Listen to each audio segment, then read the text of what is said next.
What if I told you that you have a point of energy in your chest that the rest of your energy oscillates around? And it's very common for that point to get out of place. And when that point gets out of place, it can affect absolutely everything in your life, your health, your mental outlook, your mood and attitude, your experience of life itself, and also the way other people perceive you. And there's a way that if that is out of balance for you, you can put it back into balance. And I just had that experience at a retreat I went to last weekend.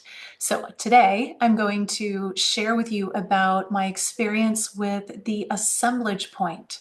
I'm Waxéla Sananda. Thank you for joining me today. I will start by just addressing that I have been taking a little break from videos for the last couple of months, maybe 3 months.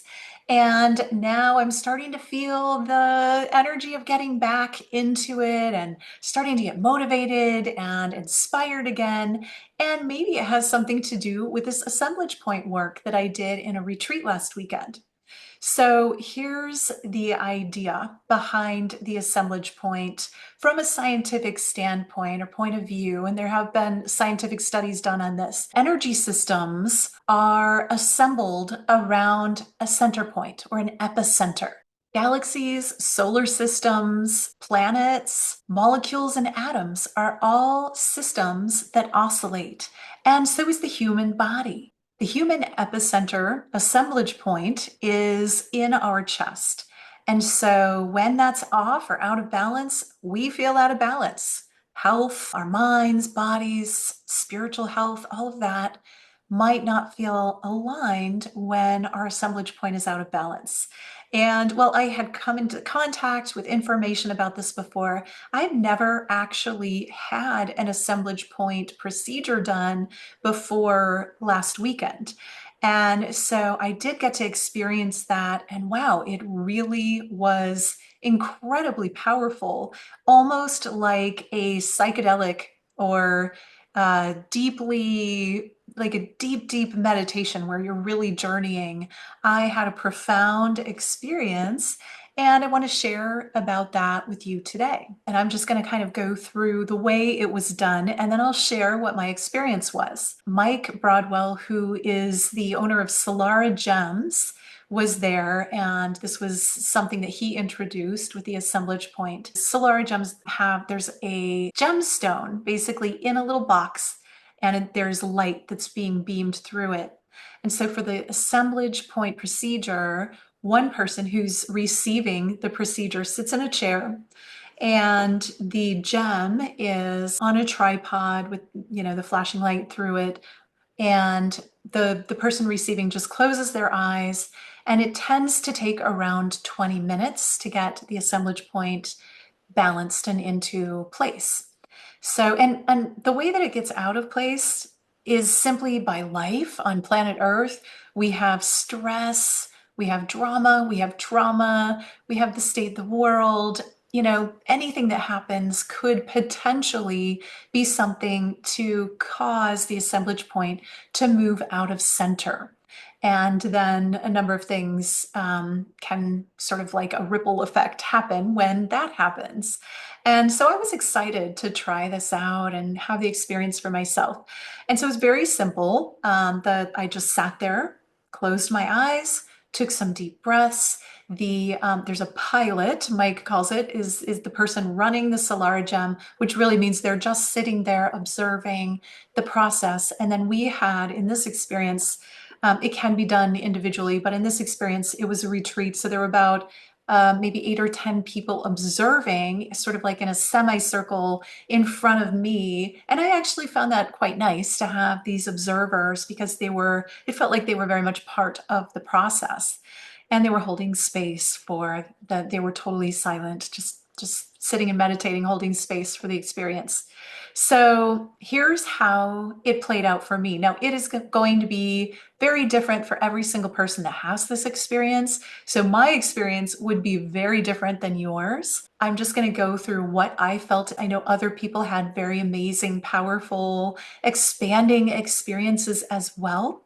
So this is just my example of what happened in my consciousness while this was going on. So when I tuned in, the very first thing that I felt was this tightness in my chest. And I mean, it was like I felt like my heart or my chest center was made of rock. Like it was rock hard, so dense, so heavy. My reaction to whatever I experience, I go for curiosity rather than resistance, right? If I resisted it, I don't know if I'd get anywhere. But when I'm curious about it and I start internally asking questions, I find that that's what expands my experience and my consciousness. So it was very uncomfortable. I didn't feel like I could get a deep breath. I didn't feel like my chest could move at all. I just felt like I was stuck in, locked inside rock or stone in my chest. I got curious. I thought my first question to myself was, oh, this is interesting. What is this? It's very uncomfortable. Okay, and I can't really breathe into it to loosen it up. And then I decided, and it lasted a little while. It felt like it lasted a while for me. And I'm like, huh, I'm not really getting anywhere with this. And then I asked the heaviness itself, what do you need from me? And when I asked that question, what do you need from me? It's like as if it went into collaboration with me at that point. And instead, I saw some little cracks start to happen as if the stone was cracking. And then instead of like cracking and falling away in chunks, just little, like if you could imagine bits, pixels, like it pixelated and started just dissipating, and layers of pixelation, little bits of it started coming off and just going away, just kind of removing themselves from the heaviness. And then that just started getting lighter and lighter and lighter. And suddenly I could get a deep breath. And then I'm like, what was that? And this is as the experience is happening. What is this? And I saw that this is human suffering. And this is my experience of human suffering, not just my own, but humanity as a whole. The inevitable suffering that happens when you come in to a human experience. And so in that place, I just surrendered to it. Like, oh yeah, yeah, this is an experience that is laden with suffering. And instead of resisting that, I accepted that. And in that moment, and now mind you, time is passing very differently for me internally than it is probably outside in the circle. I have no idea how much time is passing, and that's completely irrelevant in my process. It's not about the time, and I'm not conscious of the time at all going by. So in this process, I'm like, I choose to accept human suffering and not to resist it. I choose to hold that suffering simply as a witness to the experience, not as an attachment, not as something I'm repelled by or attracted by, but simply to hold it. And it became very clear to me that that's what this human experience is about. So you've probably, if you followed my work or done any of my courses, you know that it's very important to me to be an usher of the new earth, to bring the new earth, a lighter experience of living on this planet and in this body, to make that available to humanity and to more and more people as they're waking up and choosing this lighter experience of life. And I realized, that I had an attachment to that, as so many light workers do. We have an attachment to heaven on earth, or, making the world a better place for all of us. And that's a noble desire. However, it's not the way that this world was designed. This world is a matrix where we have both. We have the yin and the yang, the black and the white, the dark and the light, and they are intrinsically combined together in this experience. So as long as you're embracing one and rejecting the other, you're going to have an imbalance. And so I witnessed and experienced that imbalance in myself and said, oh, kind of like silly me, I've been trying to hold so desperately to the light and this vision of something better, that I forgot to also embrace the other side, that the suffering is here for our learning and our growth. And many souls choose to come here to experience suffering because once we leave this realm and move up in density or move away from this denseness, we we don't have the experience of suffering to this extent. And many souls choose this. It's an experience that people want to come here to have. And for us to try and take that away, or for me to try and take that from anyone, would actually not be of highest service. And I really saw the truth in that. And I accepted that. I'm like, okay, I can hold both. I can hold both in balance. I can choose to work toward the light and toward expansion of consciousness because that's what I desire and that's what lights me up, and simultaneously accept and hold space for those who choose to not be moving toward the light or to go down a dark path or to be stuck in suffering or to experience great deals of suffering. That I will be happy to be of service in those situations when and if somebody would come to me and ask for that type of support. Otherwise, I allow them to have that without interfering because my moving into that without permission or being asked would be interference. And I think that's important for all light workers to realize and understand. Some people are choosing that. Don't interfere with that. Only work with the people that come to you, that ask for your help, that want your support, so that you're not creating a karmic bond or creating any kind of karma for yourself to work out, any kind of repercussions down the road. I'm taking a quick break now to tell you about Alchemy. This is an Alchemy sphere. Alchemy is the original photon ball, photon light sphere, biophoton ball. This is an accelerator sphere. We have several different sizes, which you can learn about on my website, which I will link here, here or here. These spheres have been so instrumental in my wellness journey and my spiritual journey. They are like an antenna that connects me to higher consciousness, higher awareness, and they have brought me a lot of healing, a lot of peace, and a lot of balance to my physical body. Also awakening to my spiritual awareness and higher aspects. I even have a pendant, which I wear one all the time to protect my heart center.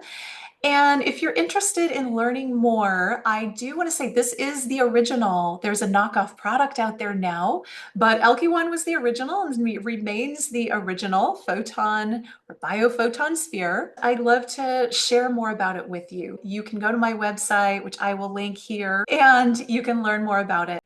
Okay, so expanding from that experience as that lightness came out, my perspective changed. And rather than being like experiencing my body, I suddenly saw this reality as a matrix, which I've often referred to it as.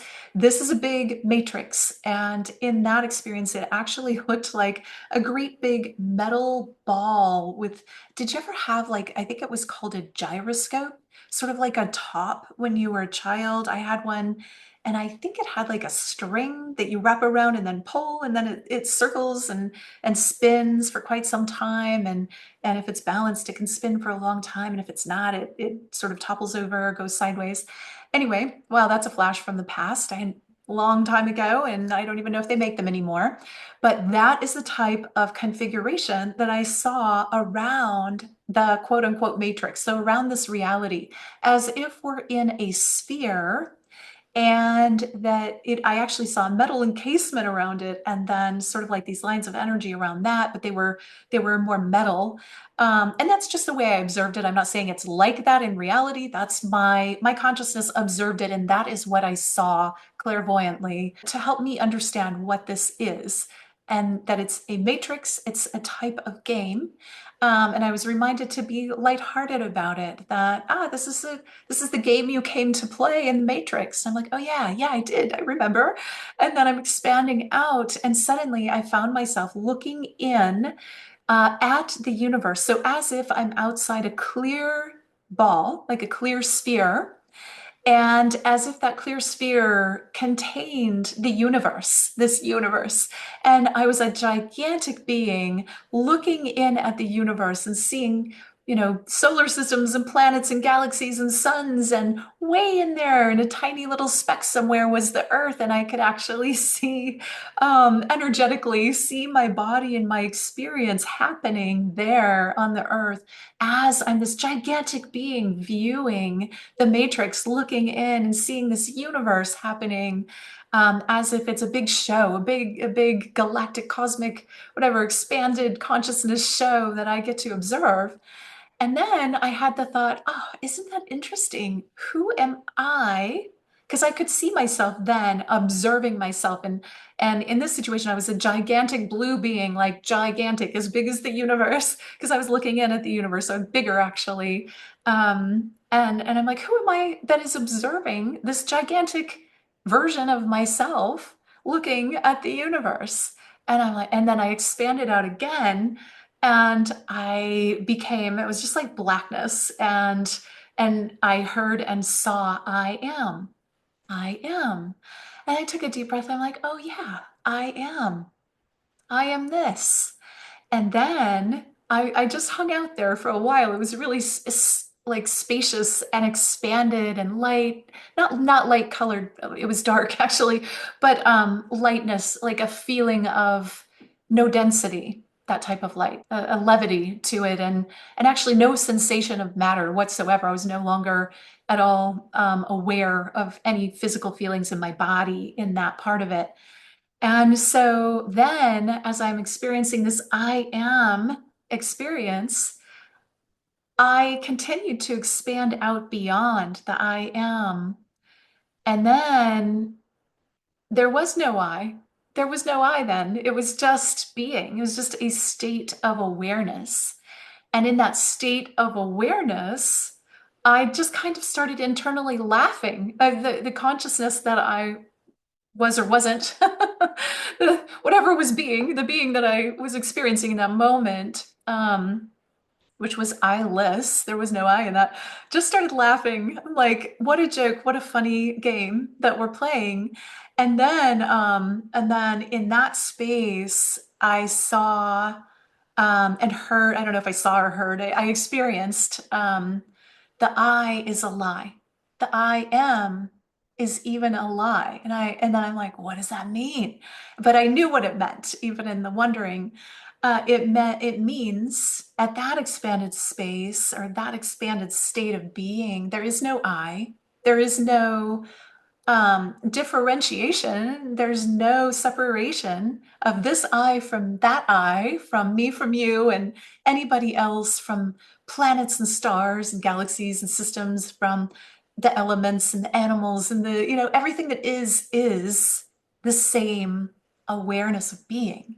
From that perspective, there is no I. The I is a lie. But the I am, is the lie that we have to experience. We have to take that on in order to have this experience of being human, of being anybody. We have to be an I. So it was kind of the cosmic joke at that point, or whatever, the consciousness joke of the I is a lie, and we all chose it. And then in the same experience, I see all of the observers in the room, also as myself, the consciousness that I was experiencing, but there was no me. It was just, it's hard to explain these things because we don't really have words for them, right? But this expanded state was laughing because it's like, look, you think you're all these different people. You think you're separate from them. You think you're separate from all of this, but there's nothing but togetherness. And I had the thought oneness, but it's like not even oneness, because it's beyond one. It's beyond oneness. It's simply being.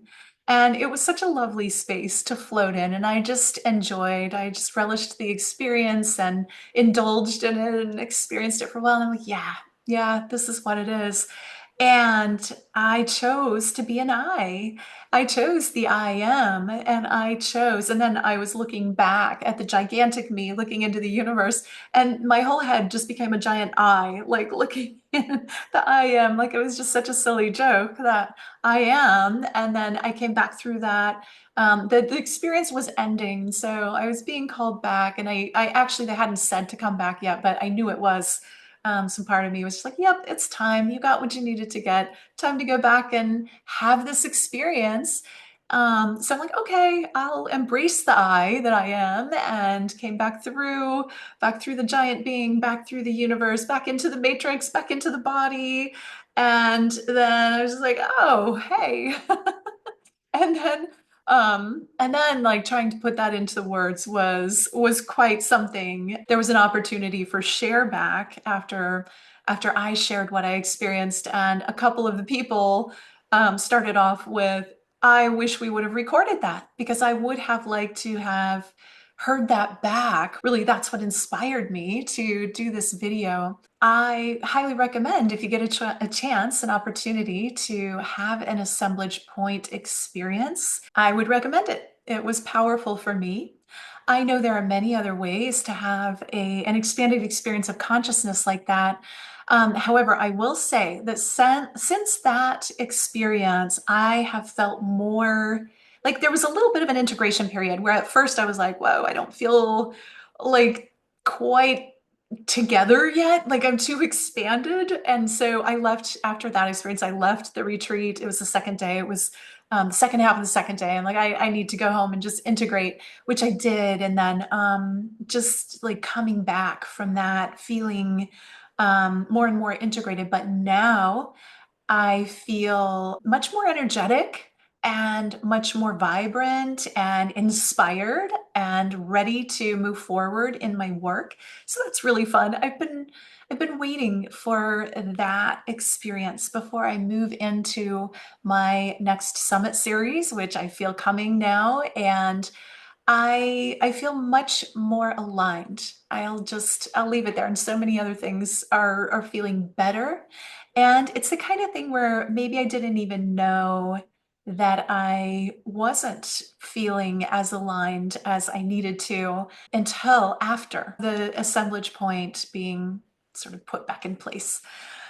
So I would love to hear your feedback, your thoughts on that. I know there are other ways, many other ways to put the assemblage point back. Have you heard of it? Have you experienced it? Maybe you heard about it in Carlos Castaneda's books, or maybe you've come across it some other way. And I'd love to hear your personal experiences if you've had one with the assemblage point. So please share with me in comments.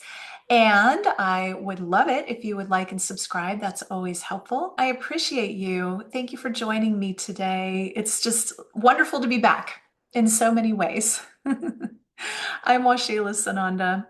I love you. I cherish you. Namaste.